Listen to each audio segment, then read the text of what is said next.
So far we have some lovely chords, but we haven't yet done our melody, so that's what we're going to do in this video. If you remember the original track, the melody is played by the piano, so I'm going to search over here for piano and drag a grand piano into a blank MIDI track, or else you just be careful, you might have some audio tracks that you haven't deleted. You don't need them, just delete the audio tracks and make sure that the grand piano goes onto a MIDI track, or if you drop it below all the other tracks you have, it will just create a MIDI track by default. Okay, so get that piano sound loaded up. Bar 17 is where we want the drop. So I'm going to right click underneath that number 17. I'm going to add a locator called drop. And I'm going to make sure that my grid is a fixed length of 1 bar. That way when I highlight 8 bars, because look at our melody, it is actually 8 bars long, then you will create a MIDI track there, insert MIDI clip, and we are now going to create our 8-bar melody. Now, if you look closely at the melody, right near the end of it, it has some semiquavers or 16th notes or ticker tickers. So we could do the whole thing in 16th note subdivisions, but that could be a bit clunky and we could make more errors. Why don't we just go 8th note to start with, and we'll switch it over to 16th for the final phrase. So we're going to start with an F. You can see on that sheet music. Let's scroll all the way up to the C4 and try the F above C4 and see if that F4 sounds right. Now, how long does that go for? It goes 1.5 bars. So I go all the way through to the 2nd bar, 3rd beat, and let's have a listen to that lovely F there. Great. That sounds about the right octave. Like if I had it down lower by doing shift down arrow, it doesn't stick out. What if it was another, what about F5? It's just too tinny and thin. F4 is what I'm after. So it's a bit quiet. I could actually reduce my other tracks, or for now I'm just pumping up my melody plus 6 decibels by dragging that up.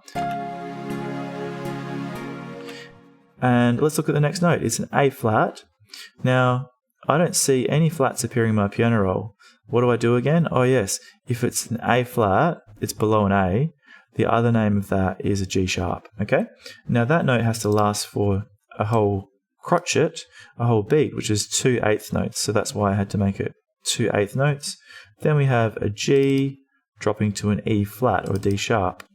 How long does that one tie across for? See the tie there? It goes not only a whole extra bar, but another 2 beats on top of that. Let's have a listen to what we have so far.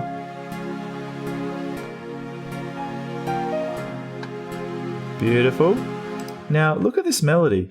It's actually got some repetition in terms of the rhythm and even the notes. So if I copy those 3 notes, paste them on the 3rd beat of that 4th bar, see the 4.3, then just alter that low note. You see it goes down actually to a C, and then this pattern actually appears again, and the final time it goes down to the A flat or G sharp, if you remember.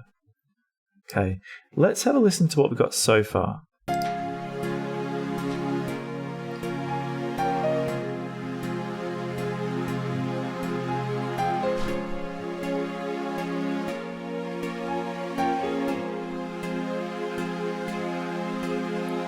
We have almost completed the rhythm. So we just have to lengthen this A flat. It goes an extra beat. And then in that final beat of the bar, we have to do semiquavers or 16ths. So I'm going to right click and change my grid over to 16th notes and throw in that F, G, A flat, C there. So I'm going to click those ones in. I could enter note input mode by doing the pencil or the B key to stop the double clicking being necessary. And up to the C. Did I get it right? Yep. Let's have a listen and then we're done. So hit play.